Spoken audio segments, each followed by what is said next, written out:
Hey guys, it's Trish, and I wanted to talk on the subject of racism and growing up in small town USA and how things have changed since I was a little girl.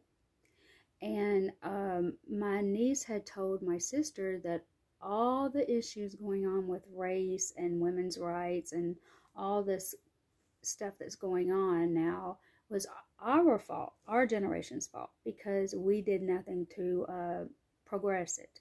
I guess because we didn't like protest and burn down cities or whatever they are doing now. So I wanted to talk about she just does not know how far it's come since I was a young woman.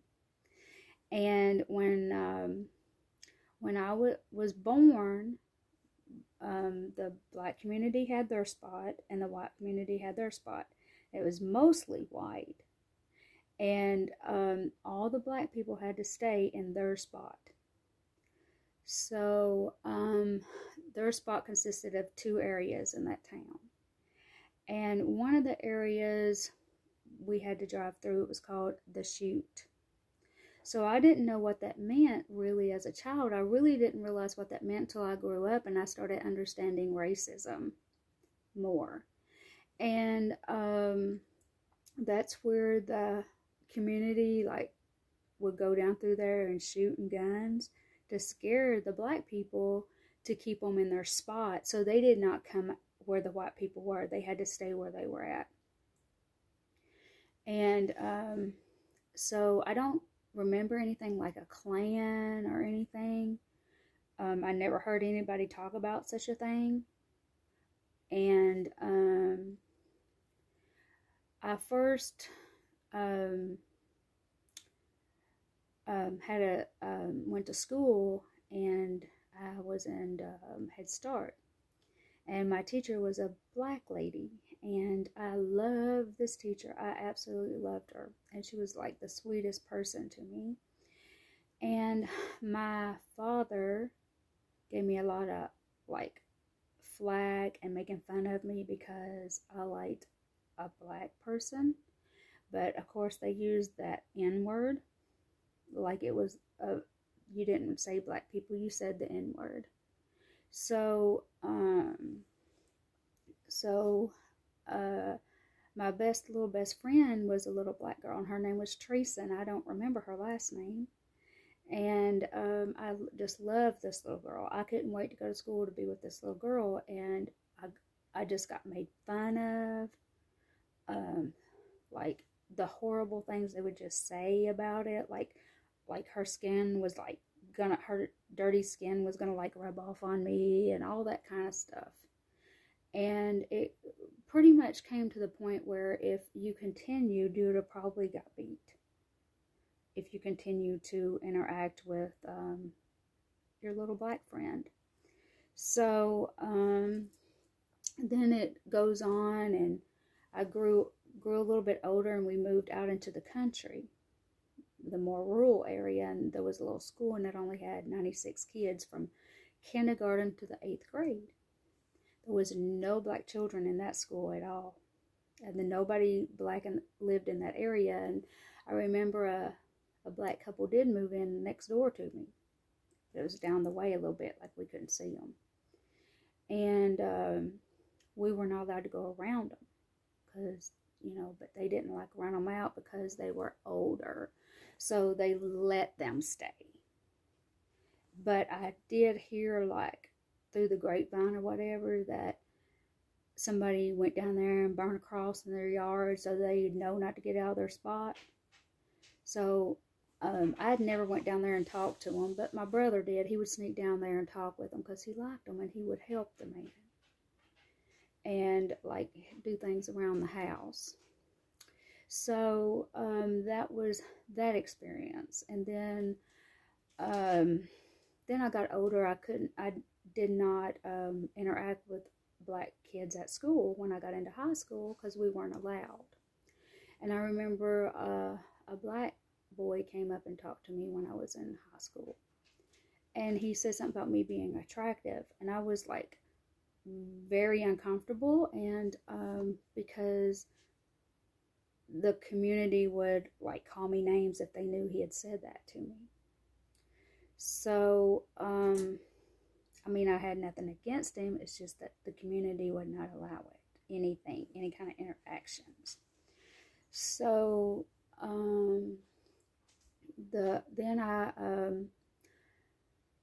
where they didn't mix, they didn't have children together, and one girl did. One girl had a child with a black guy, and she had this baby. The whole community shunned her. Like, she was like the scum of the community, and nobody talked to her. Nobody was allowed to talk to her or her baby. The black community accepted her a little better, so she wasn't completely ostracized. And she lived by one of my grandmothers who lived in what they call the projects for the people on welfare. And then my other grandmother lived in a house with her husband downtown. Well, down a little bit downtown.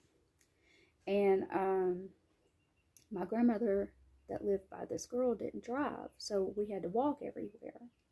So she hadn't seen the girl or her baby because she had went to her mom's house. And her mom lived on the same street as my grandma, my other grandma.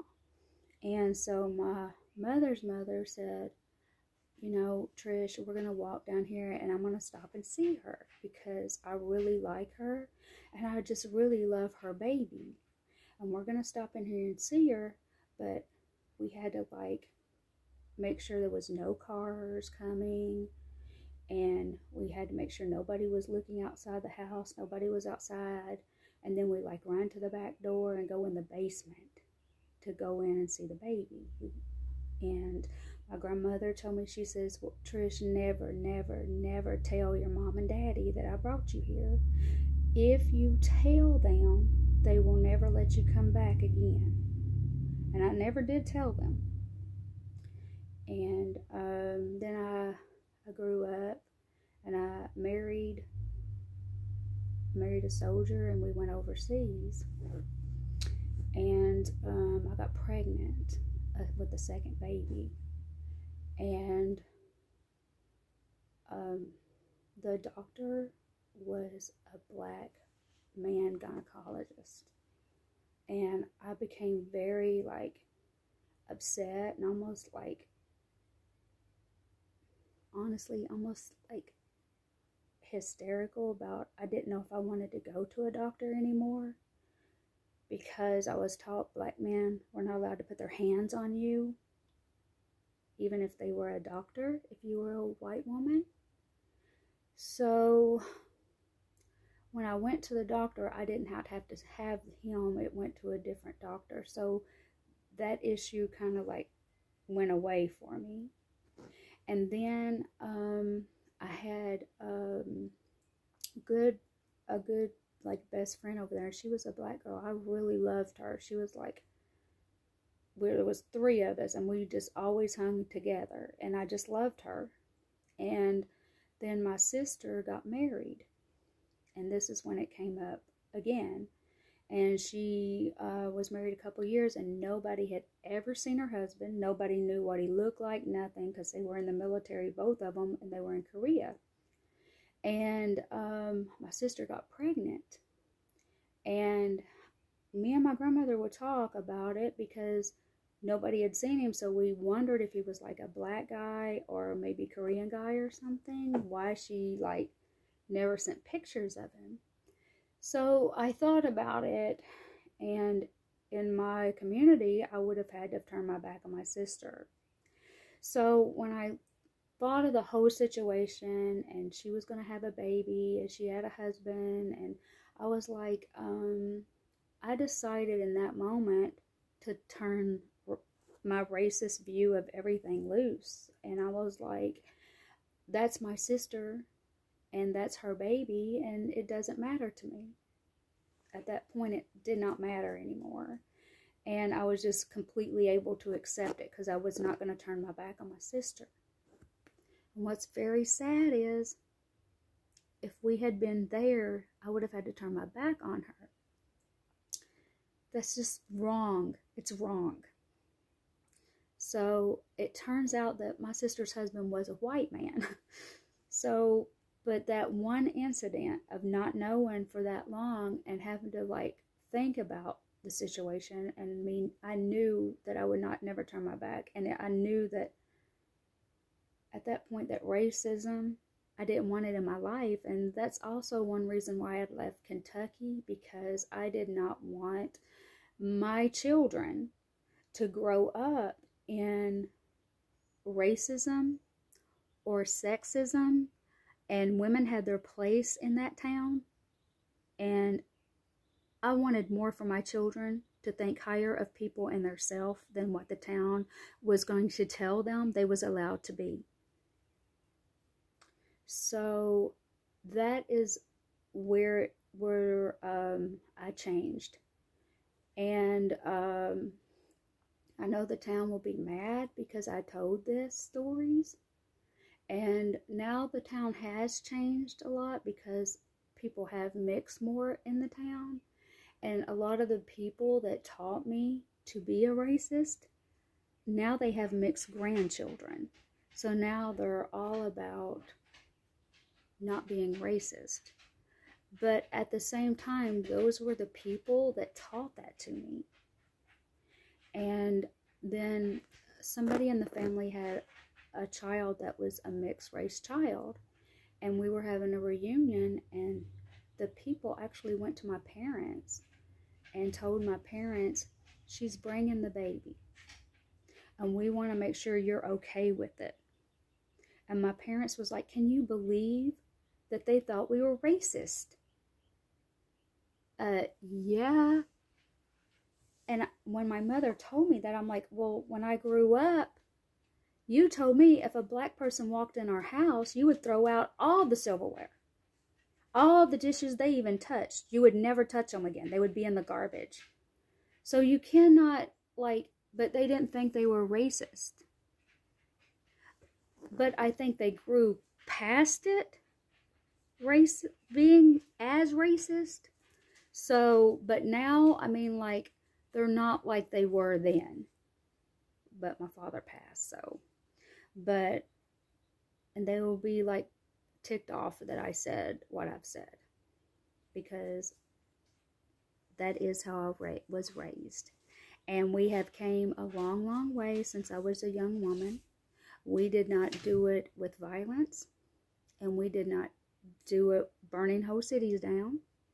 We did it in a more calm way, where we just started accepting people the way people are. We were allowed to grow from what we knew was right. And this world has changed a lot since I was a young girl. And I just hope that it just gets better. And I just wanted to share that experience with you guys, and hope that our world becomes better. Bye.